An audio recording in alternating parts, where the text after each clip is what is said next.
frente ao mercado financeiro e também a pressões externas. Walter, como é que você está avaliando aí essas estratégias de Lula, tentando buscar essa questão identitária da esquerda, né? Esses valores que, inclusive, levaram o atual presidente a ter destaque e, apesar, claro, de algumas adaptações, mas, enfim, criou aí uma marca importante, principalmente na questão social, enquanto temos um Flávio Bolsonaro também amenizando o tom, né? Sem apelar para aquelas frases e pensamentos polêmicos do pai, Jair Bolsonaro, inclusive destacando aí até algumas pautas identitárias, né? Como em relação à comunidade LGBT. Será que convence o eleitorado esse tipo também de performance de Flávio? Sua opinião?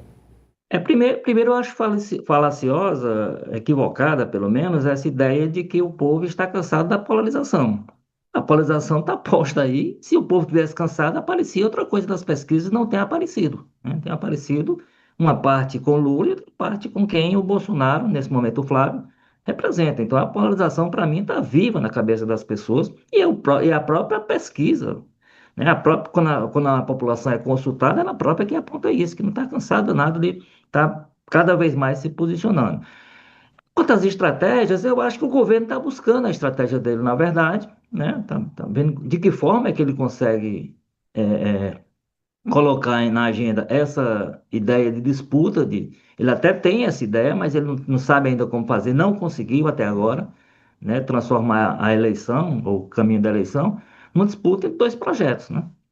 Eu acho que ele não tem conseguido porque a oposição tem sua estratégia. A estratégia é essa que a gente viu há pouco, é do barulho e da confusão que prevalece em muitos aspectos e a tal da pauta dos costumes, né? Então é qualquer coisa que diga que o governo é contra evangélico, é contra a família, é contra não sei o que e tal. E o governo vai tentar fazer, não sei como ele está montando a estratégia dele para isso, mas olha, vamos ver qual o governo mais eficiente, qual o governo que permite a economia crescer, qual o governo cujo presidente consegue dialogar com os outros líderes. Vai ser isso. Se vai conseguir, a gente vai ver como é que o tempo.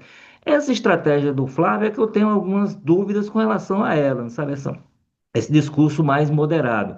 Porque, por exemplo, quando ele faz uma coisa dessa, como já a linguagem neutra, seja ou não, para alguns pode surgir como ironia, para outros pode ter um tom sério. Então, ele não vai convencer quem é adepto da linguagem neutra, né, que tem convicção, ele não vai convencer de repente aparecendo falando, né? Ele não vai ganhar esse voto se ele está buscando o voto. De outra parte, eu tenho dúvida se ele não perde o voto na base mais radical dele com esse tipo de coisa. Para dizer, opa, que é isso? Que conversa é essa? Que linguagem é essa?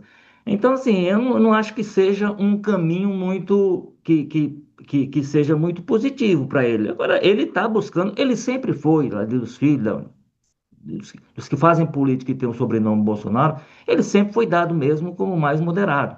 Tanto que as pessoas exploraram muito agora no carnaval, ele fez alguma linha de crítica, exploraram logo a imagem dele do ano passado, lá assistindo às escolas de samba e tal, muito animado. Então ele era aquele que realmente circula melhor fora da bolha bolsonarista. Se isso vai ser bom ou não, desde que consiga segurar a própria bolha bolsonarista, porque essa base é fundamental. Agora, ele precisa crescer a partir daí, e isso é o que ele está fazendo. Ele só tem, talvez, que ver o limite que ele pode ir para que ele não ultrapasse um ponto em que o discurso dele, a ação dele, o comportamento, assim, as medidas, os caminhos que ele adota, além de não trazer gente do outro lado como ele gostaria, ainda arrisca de ele perder gente na sua própria base, que a gente sabe que parte dela é uma base muito radicalizada. Então pode não entender esses movimentos dele que parecem ser no sentido de acenar para o outro lado. Tem muita gente dessa base que não quer aceno nenhum para o outro lado, quer guerra, né? Quer briga. Então ele vai precisar dosar isso aí. E eu acho que, por exemplo, essa questão da mensagem, que pode até ser ironia, como você disse, com a linguagem neutra, certamente soa muito ruim para muita gente dentro da própria base bolsonarista. Com certeza, Walter. Diante realmente desse clima de polarização, os dois pré-candidatos têm que ter muito cuidado, né? Um pisando em ovos para não falar besteira, para não tensionar ali com alguns grupos sensíveis, e o outro ali realmente na corda bamba, tendo que se equilibrar, porque se cair para um lado ou para o outro também se prejudica. 8h25, atenção que daqui